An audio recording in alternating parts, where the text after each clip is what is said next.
अगर कोई आता है अब फिर जाता है, जाओ।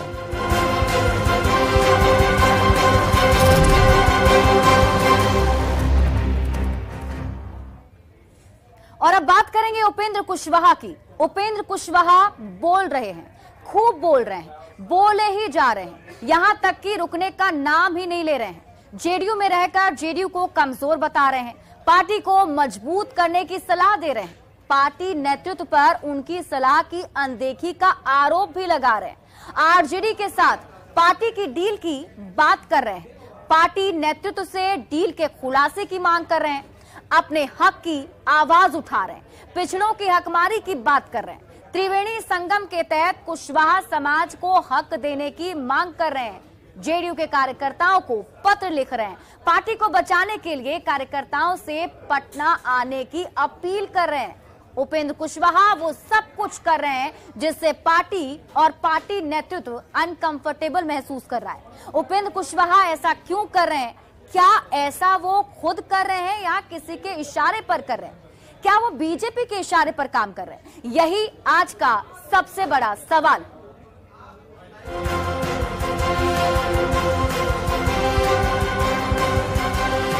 अगर कोई आता है अब फिर जाता है, जाओ।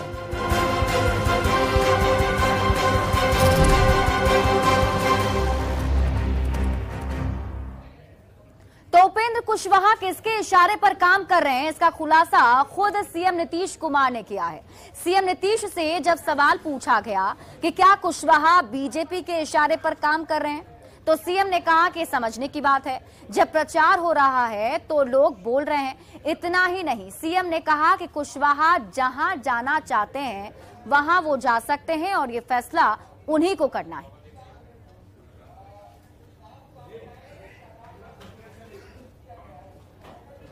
ये 2 महीने के अंदर ही सब शुरू हुआ।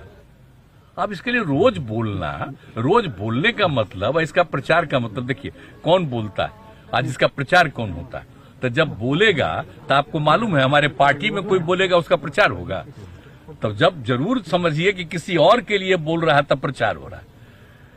तो जो करे इच्छा, आई तीसरा बार भी हम एक्सेप्ट कर लिए, ये बयान दे दिया। भाजपा की तरफ से तो नहीं करवाई जा रही, कोई मतलब नहीं। अब अभी तो आपको खुद ही पता चल जाएगा। जब प्रचार हो रहा है तो आप समझ न रहे हैं, सबका प्रचार होता है। जब किसी का प्रचार होता है तो समझ जाइए कि कहां से प्रचार होता है, कौन मौका देता है किसी को, इसलिए जान लीजिए। पार्टी पे हमला किए जा रहे हैं और पार्टी छोड़ के भी जा रहे हैं, तो जाने दीजिए। तो इससे पार्टी को कुछ होने वाला है, एक बार चिंता मत करिए। अगर कोई आता है अब फिर जाता है, जाओ।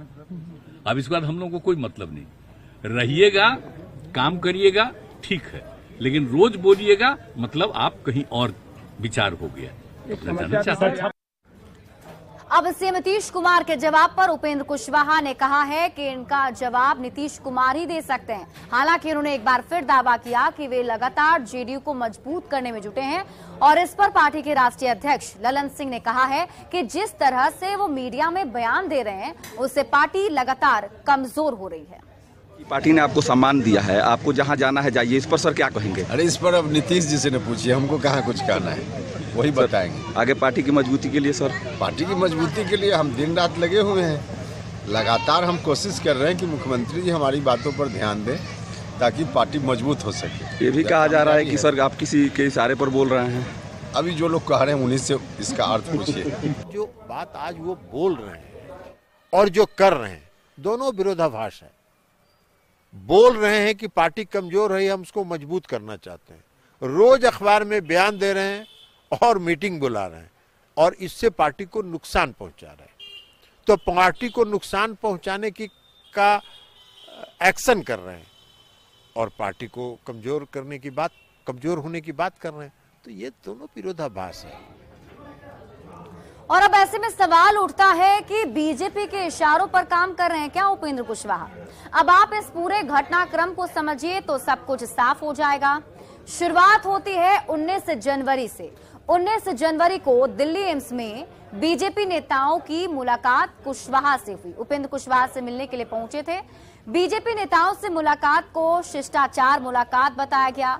बाद में लेकिन कहा गया कि सियासत में कोई स्थायी दोस्त या अस्थायी दुश्मन नहीं होता है। कुशवाहा पहले भी सवाल उठाते रहे हैं। कुशवाहा ने अपने पद को लेकर सवाल उठाए। उपेंद्र कुशवाहा कहने को जेडीयू संसदीय बोर्ड के अध्यक्ष हैं, लेकिन जब से वो इस पद पर आए तब से संसदीय बोर्ड की एक भी बैठक अभी तक नहीं हुई है। ऐसे में खुद उपेंद्र कुशवाहा नहीं समझ पा रहे हैं कि वो इस पद पर क्यों हैं। 2 साल से पवेलियन में है खिलाड़ी। इसी बीच उपेंद्र कुशवाहा का ये बयान सामने आया। उपेंद्र कुशवाहा ने बयान दिया कि एक अच्छा खिलाड़ी जो 2 साल से पवेलियन में बैठा हुआ है उसका कोई इस्तेमाल ही नहीं किया जा रहा है। ना कोई सन्यासी हूं, ना मठ में बैठा हूं। दूसरा बयान उनका ये सामने आया। नीतीश कैबिनेट के विस्तार की बात जब सामने आई थी तो चर्चा पकड़ने लगी कि उपेंद्र कुशवाहा उप मुख्यमंत्री बन सकते हैं। कुशवाहा से जब इस पर पूछा गया तो उन्होंने कहा कि वो ना तो कोई सन्यासी हैं, ना ही कोई मठ में बैठे हैं। अगर उन्हें मौका मिला तो जरूर करेंगे। लेकिन इसी बीच उनका मुख्यमंत्री का सपना टूट गया, क्योंकि कभी मंत्री पद की दौड़ से खुद को अलग रखने वाले कुशवाहा डिप्टी सीएम बनने का सपना देखने लगे। लेकिन सीएम नीतीश कुमार ने किसी और को डिप्टी सीएम बनाने की खबरों को सिरे से खारिज कर दिया और इसके बाद हुआ मानस विवाद और कुशवाहा के तेवर भी सामने आए। इसी बीच रामचरितमानस को लेकर शिक्षा मंत्री चंद्रशेखर का बयान सामने आया था और उन्होंने रामचरितमानस को नफरत फैलाने वाला ग्रंथ बता दिया। इस पर पार्टी का स्टैंड स्पष्ट होते ही उपेंद्र कुशवाहा का बयान आया और उन्होंने शिक्षा मंत्री को बयान वापस लेने और माफी मांगने की सलाह तक दे डाली थी। जेडीयू के बड़े नेता बीजेपी के संपर्क में हैं। फिर उपेंद्र कुशवाहा का ये वाला बयान सामने आया।